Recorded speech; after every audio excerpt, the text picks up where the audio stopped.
You've got ideas, you've got ambition, you've got no time, or so you think.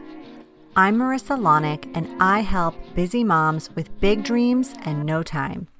Join me each week as I dive into time management strategies, goal setting and achieving framework, and inspiring guests who are juggling mom life, work life, fill in the blank life.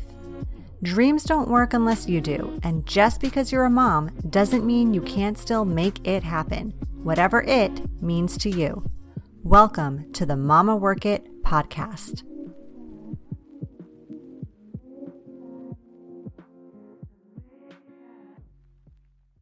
Hey mamas, welcome to another episode of the Mama Work It podcast. So glad you're here today.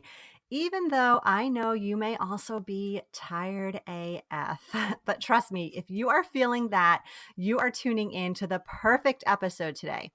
Our guest is Dr. Sarah Mitchell. Dr. Sarah is a chiropractor by training, but found her passion empowering parents to teach their little ones to sleep and parent confidently day and night. She's a top-ranked sleep consultant in Silicon Valley, where she works with busy executive parents in her high-touch private sleep coaching. She's a proud member of the Behavioral Society of Sleep Medicine and is currently contributing to research on maternal anxiety and sleep teaching. Since 2013, she's helped thousands of parents be loving, attached, and well-rested using the Helping Baby Sleep method. A Canadian girl at heart, she currently lives in the San Francisco Bay Area with her husband, son, and daughter. Sarah, thank you so much for being here today. It's my pleasure to be here. Thank you for having me. Yeah, well, first things first, you started out your career as a chiropractor, but now you're a sleep consultant. Tell us how this all came to be. Yeah, sure. So I always was fascinated with the human body. I was always super athletic as a kid, and that's how I fell into chiropractic. And then you have kids and things change, right? I was very confident having 8 years of healthcare education behind me that I'd be able to know how to be the best parent possible. And obviously, it was a very humbling experience, right? And my son just wouldn't sleep. And I was fascinated and frustrated all at the same time. So I put my academic skills to work and researched everything around baby sleep, implemented a plan for us to get sleeping. And then it kind of all went from there. I started a blog to share the word. And over time, it just became the thing that I really wanted to focus my energies on. And it really is a little bit Freudian, right? Because every time I'm helping a mama, I'm kind of helping my anxiety-ridden postpartum self from years ago. And I had my son, and then a year and a half later, 2 years, I had my daughter, and I implemented everything I learned from him and the research on her from day one, and she was a champion sleeper. And over the years, I've realized that yes, there is absolutely things that you can do to help your kiddos sleep. There's lots of simple methods and messaging, but temperament also plays a big role in how flexible your little one adapts to new sleep environments. But I've been blogging about sleep since 2013. So I have ample stuff on my blog, and we've been here in the Bay Area for about 6 years. Amazing. Well, I want to get started with the $1,000,000 question that many of our listeners probably have.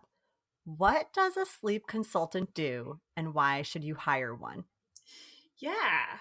And I may turn this back to you at the end of my response and see what you have to say Oh, about please that do. too, right? Yeah, because we have a shared experience here. So, a sleep consultant, what is that person? That person is helping you learn some parenting skills because we think that parenting is this beautiful, natural, instinctual thing. And sleep is actually the first time you realize maybe it's not all that instinctual and natural. And gosh, there's a learning curve here, right? So a sleep consultant helps you reconcile that dichotomy. They also help educate you on age appropriate sleep needs, how much sleep your kiddo needs by age, when, how to help you make that sleep happen, and then coach you through the process of getting there. Because like we said, it's not always that natural and instinctual. And there's a lot of self-doubt going around. So in a lot of ways, I parallel perhaps a sleep consultant to a fitness trainer, right?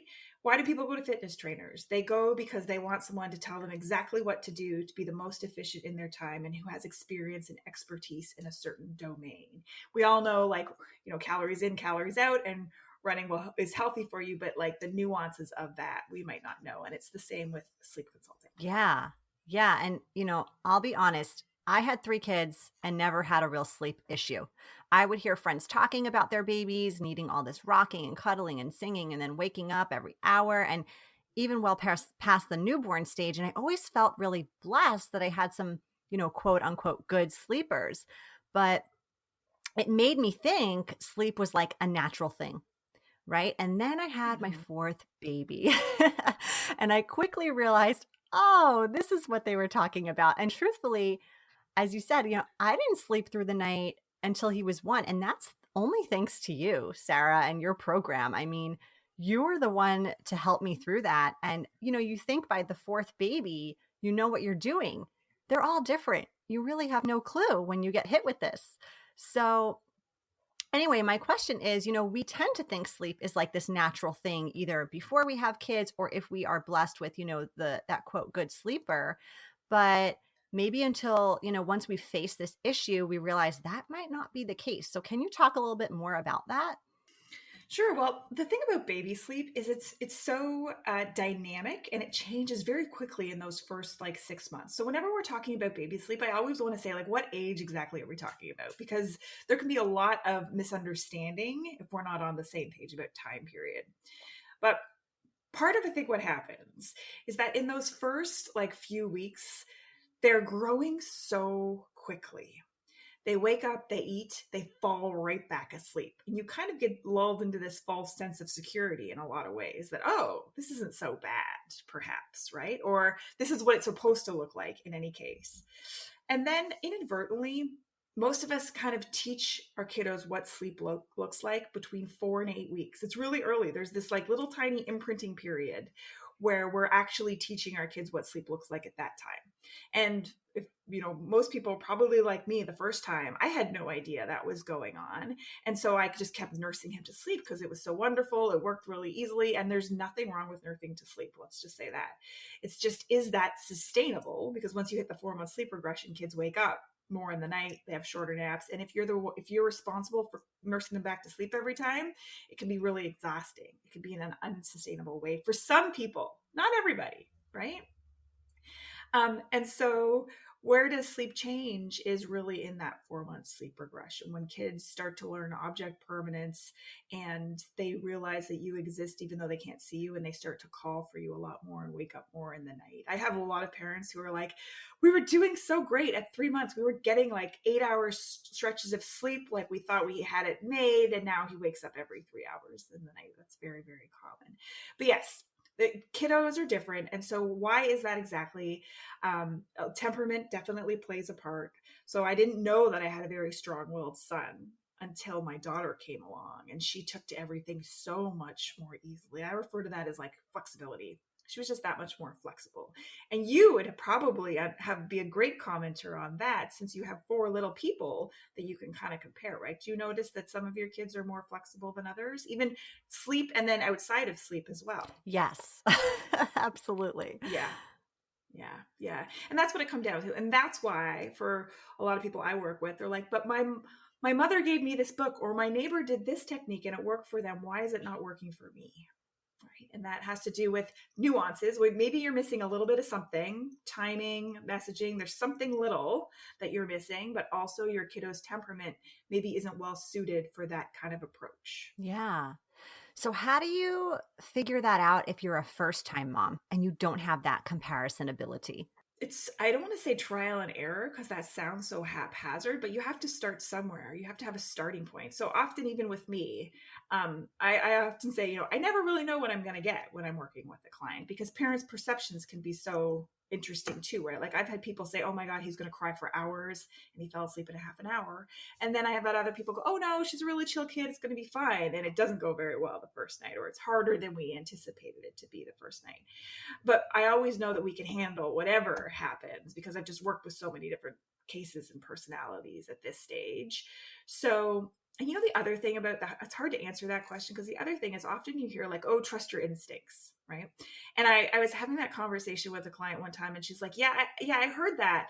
But like, I don't really trust my instincts. Like, I feel like I don't really know what I don't know yet. Like, I find it really hard to do that. And I was like, yeah, I can actually relate to that at the beginning. It's really hard to get your feet under you sometimes at the beginning. So to answer your question, it's going to be trying something and looking for what success looks like. So in my book, I actually laid out, here's what success looks like if you're doing sleep teaching. Okay. So the first 3 nights, you should be seeing some sort of improvement.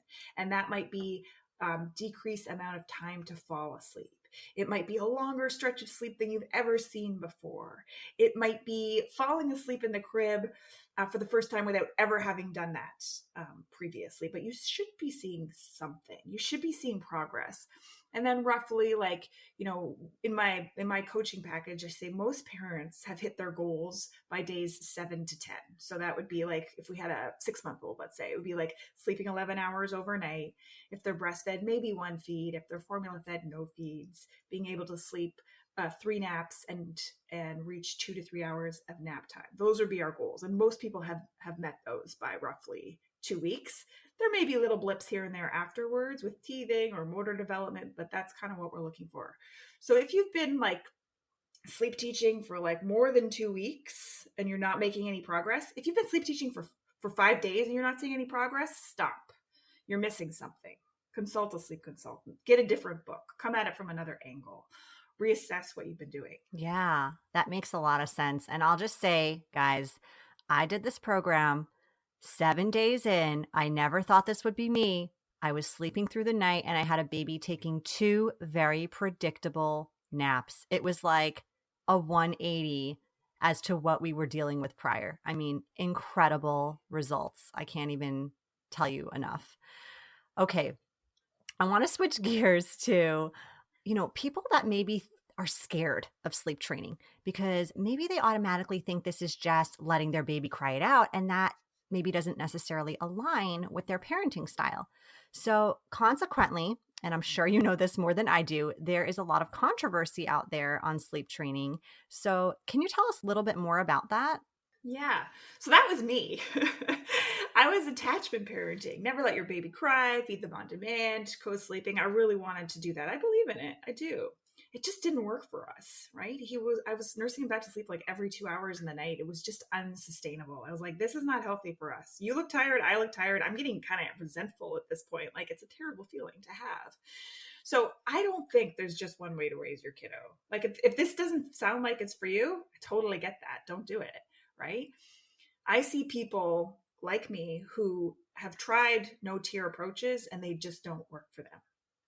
Why is that? It could be their little person's temperament. If you think about that, sleep is a learned behavior. It's all about mindset too, right?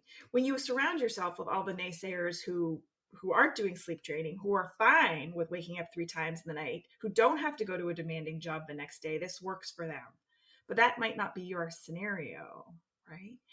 And I don't think that's the scenario for a lot of the listeners, to be honest. These are working, busy moms who have a job they're going to likely the next day, or, are mompreneurs running their own business. And I don't think, that, I mean, I'm just going to speak for our audience now, but I don't think anybody really welcomes a sleepless night, in that scenario. So I think, any tips or tricks, are totally welcome. right. Okay. Here's what I was going to say. Thank you for that.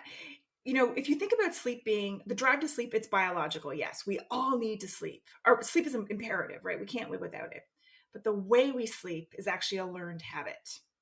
And if you start thinking of it that way, wow, that's powerful. So now I understand why my little one wakes up when I put him down. He wants to sleep in my arms. I've actually inadvertently taught him that sleep is initiated and is in my arms. So why would he want to be put down? That's what sleep looks like to him. And then if you think that, I also see a lot of like, it's biologically normal for kids to wake up in the night, kind of poo-pooing the sleep teaching. Heck yes, totally biologically normal. for kids to wake up in the night. We all humans wake up in the night, but it's not biologically normal for a child to either eat every single time or have to be helped back to sleep every single time. That's a lack of self-soothing skills, which you and I both have. We just don't think about it. Sleep's a learned skill. So we need to be able to find our favorite position, turn off our brains, and relax into sleep. And that's an independent sleeper. And that's what sleep teaching is all about. That's the end goal, that your kiddo has those skills.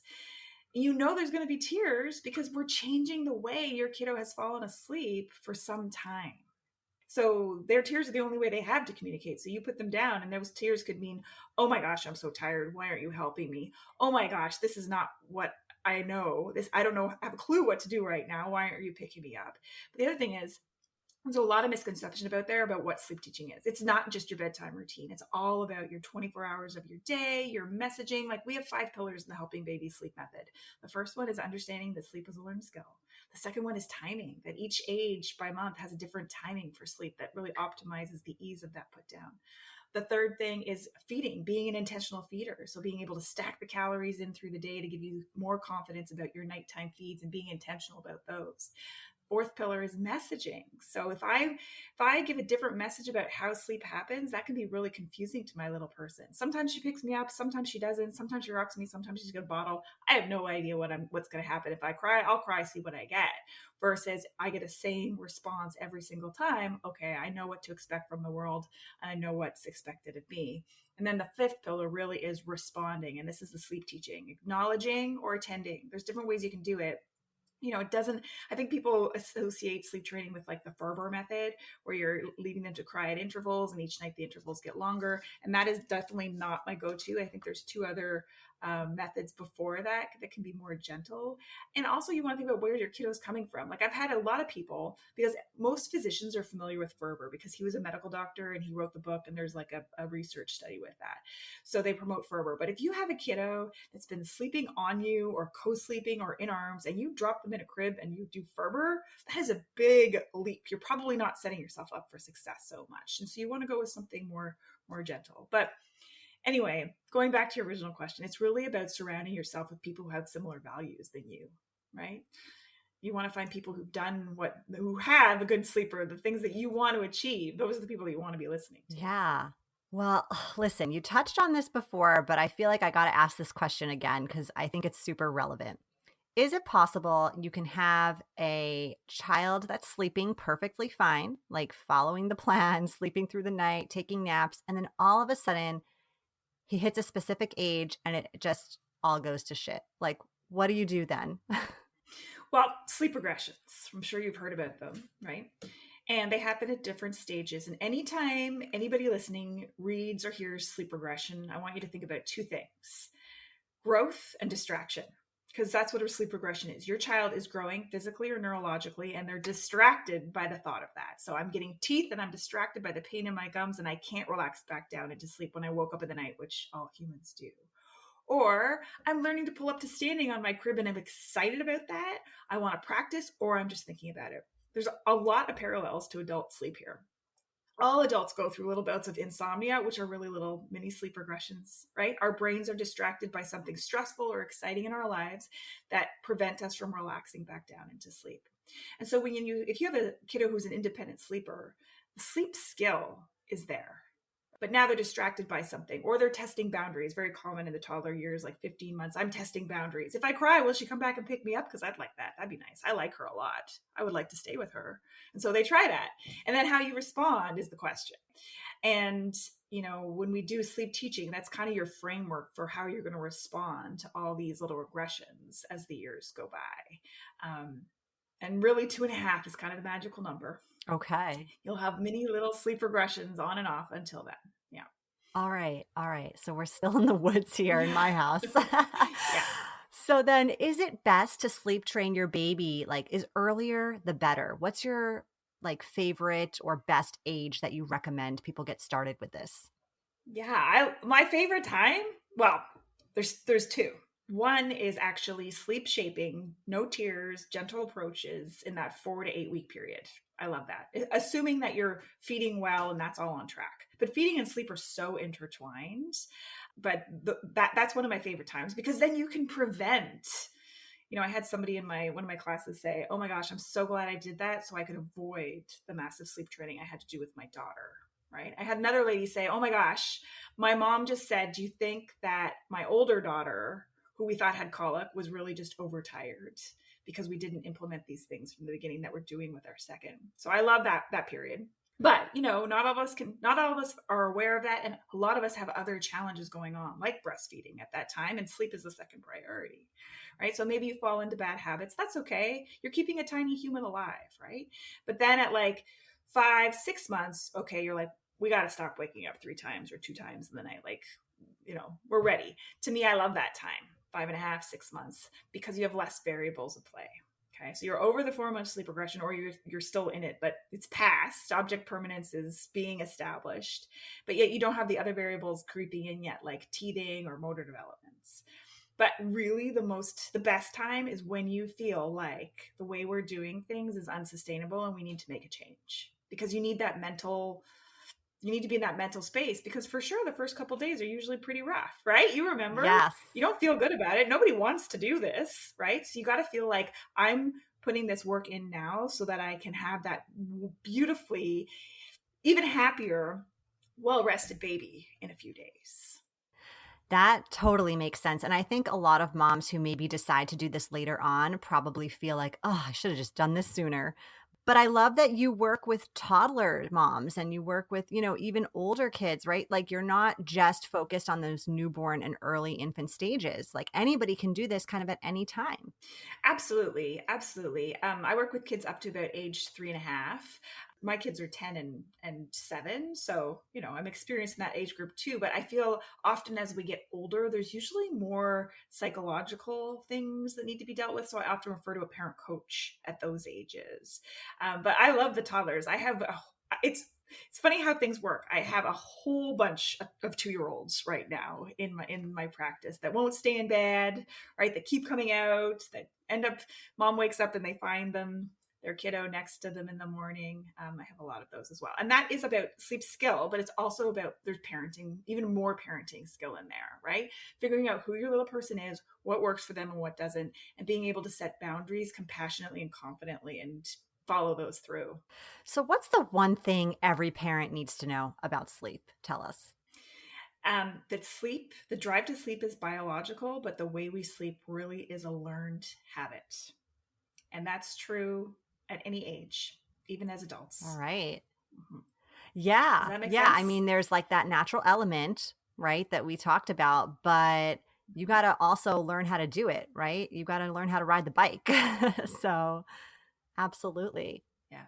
And that we can't control our little ones. All we can do is control the way we respond Yeah. to those kiddos. We can do that in a loving and compassionate way and get great sleep. Yeah.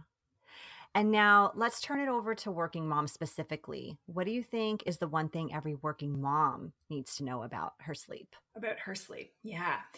You need to make the effort to prioritize it, because it's usually the last thing that you think about. You're trying to get all these other things done, which is why programs that, like the teachings that you offer, are so valuable, because you help moms become more efficient with their time so they have a little bit more of it, and then they can sleep more and feel better as well. I do feel like after you have kids, it's never really quite the same. I feel like that vigilance never really goes away. Like you hear every little pin drop in the middle of the Agree. night, Agree. right? And how do you manage that, essentially, could become a challenge.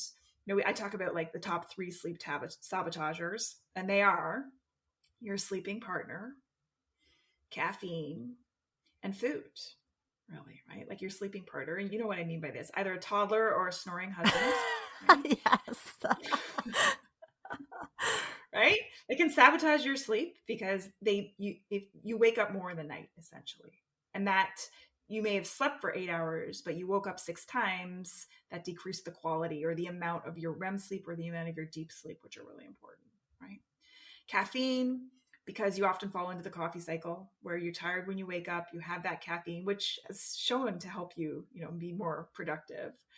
But then caffeine has a wildly long half-life. So it takes almost 12 to 16 hours to actually get fully out of your system. And there's hidden caffeine sources. So you just want to avoid caffeine at all costs in the afternoon, essentially, right? And how it works is it actually blocks your sleep drive. So you may feel tired at the end of the day, but you go to lie down to sleep and you can't because that pressure is missing because the caffeine blocked it. Okay. And then the third one is food. On a very high level, basically the National Sleep Foundation would like you to avoid eating 2 to 3 hours before bed, because when you go to sleep, most of your systems slow down. Your respiration, your digestion slows down, your immune system actually speeds up, and that's where you are healing and repairing and fighting off foreign invaders. But your digestive system does slow down. So if you've just had a big, huge snack, that can be uncomfortable and impede the quality of your sleep. And in addition, there's studies to show that diets that are higher in sugar actually have poorer quality of sleep over the night. For the working mom, we all want more sleep, but we also can't take it for granted. Like, you do have to kind of work at it to get it. Yeah. And it's really a little bit more quality over quantity, perhaps, too, right? Like, make sure you're getting the biggest bang for your buck. If you are only able in this season of your life to get, 6 or 7 solid hours, make them count, right? Yes. And avoid red wine after like 5 p.m. Oh, no. Sarah. I know. But have you noticed that on nights that you have red wine, or even like 1.5 glasses, that you wake up more in the night? I mean, I don't know. I've definitely noticed that.